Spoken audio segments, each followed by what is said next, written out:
Hello friends, good morning. মিটিকে স্কুলে দিয়ে বাড়ি চলে এসেছি। এসে দেখছো চাও বসিয়ে দিয়েছি। আমার আইমন পরিবারে তোমাদের সবাইকে অনেক স্বাগত আর অনেক অনেক ভালোবাসা। এই চা বানানোটা দেখে না আমার কাছে বেশ কয়েকজন কিন্তু চা খেতে চেয়েছে, জানো তো। যখন আসবে তারা তোমাদের সাথে তাদের আলাপ করাবো। এতে আমি খুব খুশি যে চা বানানো দেখেই তাদের চা খাওয়ার ইচ্ছেটা হয়েছে। যাকে নতুন যে ট্রেটা কিনে নিয়েছি দেখো, তাতে আমাদের 2 গ্লাস চাও নিয়ে নিলাম। আমরা তো গ্লাসে চা খাই, আর তাই জন্যই স্টিলের ট্রেটাই কিনেছি, যাতে একটু বেশ ম্যাচিং হয়ে যায়। চলো চাটা নিয়ে ঘরের দিকে যাওয়া যাক। তারপরে বসে বসে এই 10-15 মিনিট যতক্ষণ চা খেতে লাগে টুকটাক একটু গল্প করি, দুজনে একটু চা খেয়ে তারপরে যে যার কাজে আবার চলে যাই। আমি তো ঘরে পুজো দিতে চলে যাই, তোমাদের দাদা গোডাউনে যায়। চা খাওয়া হয়ে গেছে। আর এখানে দেখো কিছুটা জামা কাপড় গতকালের, এটা এক্ষুনি গুছিয়ে নেবো। আজ প্রচুর কাছাকাছি আছে আমার। আর বিছানা তোলা হয়ে গেছে, সোফাটাতেও কিছুই নেই দেখছো। আর এখানে আমার বান্ধবীর দেওয়া চাদরটা পেতেছি। আর চা রেখেছিলাম যে ওই ঘরে, ওই চাদরটাও কিন্তু আমার এক বান্ধবী দিয়েছে। দুটো নতুন চাদরই আমি একসাথে বের করে ফেলেছি, কেননা এখন বর্ষাকালে চাদর ভীষণ লাগছে, ভিজে থাকছে, পাততে পারছি না, তাই দুটো নতুন চাদর, বেশ পাতলা পাতলা সুতির, সুবিধা হয়েছে। এই জামা কাপড়গুলো একটু গুছিয়ে নিই, তারপরে যাব রান্নাঘরে, কেননা শঙ্করীর শরীর খারাপ, ও কাজে আসেনি। রান্নাঘরে আমার অনেক কাজ আছে, বাসন মাজা থেকে শুরু করে অনেক কিছু। আর এদিকে দেখো ভাতটা আমি কিন্তু বসিয়ে নিয়েছি, কেননা এখন আমি বাসন মাজবো, রান্না করব, অনেক কাজ আছে। তাই রান্নাটা করে নিয়ে একবারেই বাসনটা মাজার ইচ্ছে। আর এখানে ডিমের ডালনা করছি আজকে।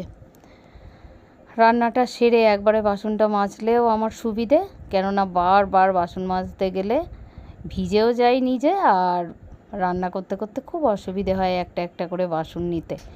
তাই রান্না সেরে নিয়ে একবারেই বাসন মাজবো। আজকে ডিমের ডালনা করেছি। আর এখানে দেখো পুঁই শাক, কুমড়ো, আলু দিয়ে করেছি। আর এতে দুটো ঝিঙেও দিয়েছি। আর এই মাছটা আমার যা আমাকে এসে দিয়ে গেছে।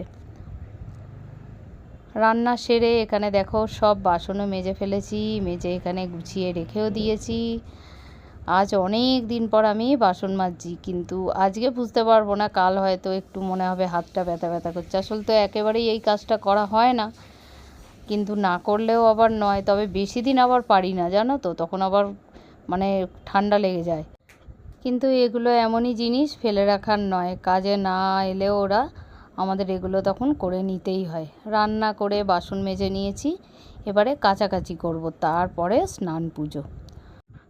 আর এখানে কাঁঠালটা দেখছো, এটা পিয়ালি দিয়েছে, প্রত্যেক বছরই কিন্তু ও দেয়। আর পুজোও দিয়ে গেছে কাঁঠাল, পিকলু দিয়েছে। আর এখানে দেখো কিছুটা জামা কাপড় কিন্তু আমার কাচা হয়ে গেছে, এগুলো আমারগুলো কেচে নিয়েছি, কেননা এগুলো শেষে ভিজিয়েছিলাম এই গামলাটায় বড় আমার। আর এখানে আছে মিষ্টির জামা। আমি যখনই জামা কাপড় কাচি না, আলাদা আলাদা করেই কাচি সবারটা। আমারটা আলাদা, তোমাদের দাদা অজয়েরটা একসাথেই কাচি, আর মিষ্টিরটা আলাদা কাচি। আর এখানে দেখো অজয় আর তোমাদের দাদার বেশ কয়েকটা জামা কেচে একটু ঝুলিয়ে রেখেছি, যাতে জলটা ঝরে গেলে একটু হালকাও হয়ে যাবে, তখন আমার ওপরে নিয়ে যেতে সুবিধা হবে। আর এখানে মিঠি স্কুলের ব্যাগটা ভিজিয়ে রেখেছি। আরে কয়েকদিন ধরে না ওকে একটু রুটি, তরকারি, তারপরে লুচি, ঘুগনি এসব দিচ্ছি, ব্যাগে একটু পড়েছে তাই। আর এখানে দেখছো, এখানে কিন্তু মিঠির 4 জোড়া মোজা ভেজানো আছে।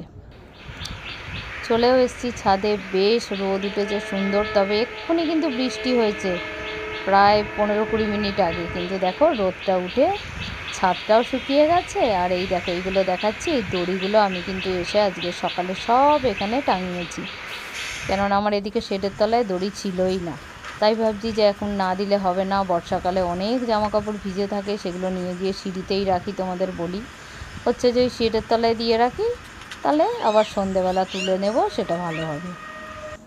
বেশ 2-3 বছর আগে ওয়াশিং মেশিনটা বিক্রি করে দিয়েছিলাম, বিক্রি মানে ওই ফেরিওয়ালাকে দিয়ে দিয়েছিলাম, কেননা ওয়াশিং মেশিনটা না খারাপ হয়ে গেছিলো গো। তাই আবার একটা কিনবো করে এখনও পর্যন্ত আর সে সময় হয়ে ওঠেনি। মিঠির জামাগুলো আর আনলাম না, একসাথে আনলাম না কেন বলো তো, অনেকগুলো জামা কাপড় একসাথে আমি আনতেও পারবো না, আর যেহেতু ভাগ ভাগ করে ভিজিয়েছি, তাই আমাদেরটা আগে কেচে নিয়েছি, দিয়ে দিই, তারপরে মিঠিরটা নিয়ে আসবো।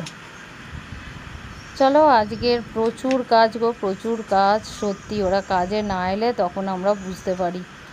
তাও এই সব কিছুর শেষেও হয়তো সংসারে গিয়ে আবার আমরা সারাদিন কি করি সেই একটা প্রশ্ন ঘোরাঘুরি করে সংসারে, তাই না? সবার ক্ষেত্রেই হয়তো এটা হয়। সারাটা দিন আমরা করিটা কি যে আমরা করি, এখন তো এত কিছু করেও বুঝে উঠতে পারছি না সত্যি সারাটা দিন কি করি। চলো, ওদের জামাগুলো মেলে দিয়েছি, এবার আমার এই যে নাইটিগুলো মেলতে হবে। জামা কাপড় লাগেও প্রচুর, জানো তো। একে তো বর্ষাকালে অনেক জামা কাপড় বের করতে হয় এক্সট্রা ভিজে থাকলে। আর এখানে ব্লাউজগুলো দেখছো, এগুলো আমি মিঠিকে স্কুলে যাই, দেখো তোমরা, আমি তো শাড়িই পরি, তার জন্য সারা সপ্তাহে যে ব্লাউজগুলো পরা হয় সেগুলো এরকম কেচে দিই। আবার সোমবার থেকে তো আবার শুরু হয়ে যাবে স্কুলে যাওয়া, পড়তে নিয়ে যাওয়া, তখন এই একটা একটা করে আর কেক আছে। তবু আবার মাঝে মাঝে সেরমও কেচে নেওয়া হয়, একেবারে যে হয় না না। যাকে জামা কাপড়গুলো মোটামুটি মেলেছি। আর এখানে দেখো বেশ কয়েকটা গাছে একটুখানি জল দিয়ে দিলাম, জানো তো, একদম শুকিয়ে গেছে। এখন জলটা দেওয়া উচিত না, এটা একটা কাঁচা হলুদ গাছ। আর এখানে তুলসী গাছ হয়েছে কি সুন্দর। এখানে বেশ জবা গাছটা, এখন তো সব টবে গাছ নেই, কয়েকটাই হয়েছে। আর এখানেও দেখো জবা গাছটা, এরকম সকালে আমি জল দিই না, কিন্তু আজকে বাধ্য হয়ে দিলাম, মাটিগুলো একেবারেই শুকিয়ে গেছে। আর এখানে বেশ অনেকগুলো নয়নতারা গাছ একসাথে, দেখো। চলো, খুবই কম, এগুলো সব নয়নতারা, বড় হলে অনেক ফুল হবে একসাথে। আর এখানে দেখো কি সুন্দর হয়েছে তুলসী গাছটা, কি ভালো যে লাগে বলো তুলসী গাছ। চলো, এখানে জানলাটা বন্ধ করে দিয়ে যাই, তারপরে নিচের দিকে যাওয়া যাক। এই জানলাটা খোলা থাকে না, এটা খোলা থাকলে বৃষ্টি পড়লেও জল আসে। আর একটু সন্ধ্যের দিকে তো আর কথাই নেই, সন্ধ্যে হওয়ার আগেই সব মশারা এসে ঢুকে যায় ঘরে।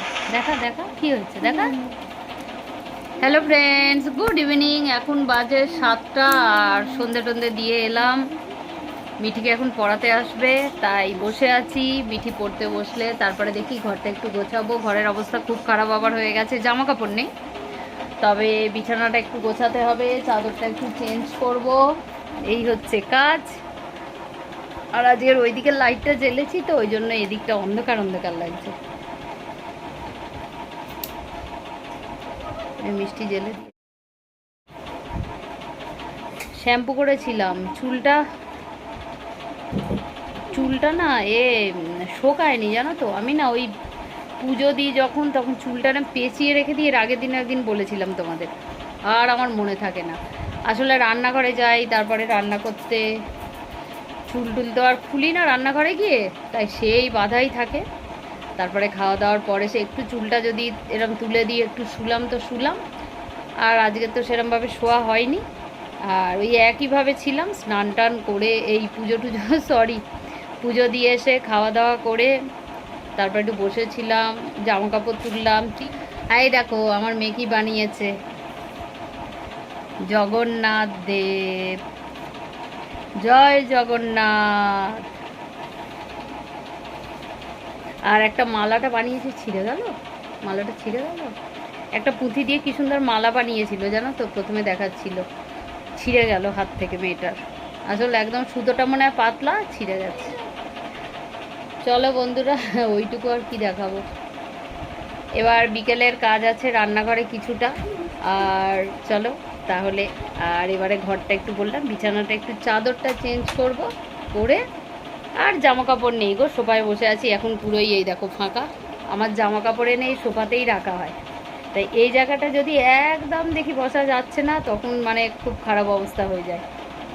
ওদিকে রাখি যা জামা কাপড়, সোফাতেই এসে মানে আগে ঢুকেই সোফা, তাই সোফার ওপরেই রেখে দিই একেবারে। এখন সব জামা কাপড় ওপরে আছে, কেননা কিছুটা জামা কাপড় শুকিয়েছে, কিছুটা শুকায়নি, ওই জন্যে। তাহলে চলো বন্ধুরা, এখনকার মতো টাটা, সাথে থাকো।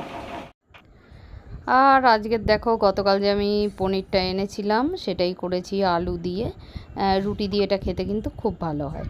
তাই এখানে রুটিও নিয়ে নিচ্ছি, এটা মিঠির জন্য নিয়ে যাচ্ছি, এটা আমাদের আজকে সবার ডিনার। আর ডিমের যে ডালনা করেছিলাম সকালে, ডিমও আছে অবশ্য, সেটা মিটি খাবে না। তাহলে আজকের মতো ভিডিওটা এখানেই শেষ করলাম। Tata, good night.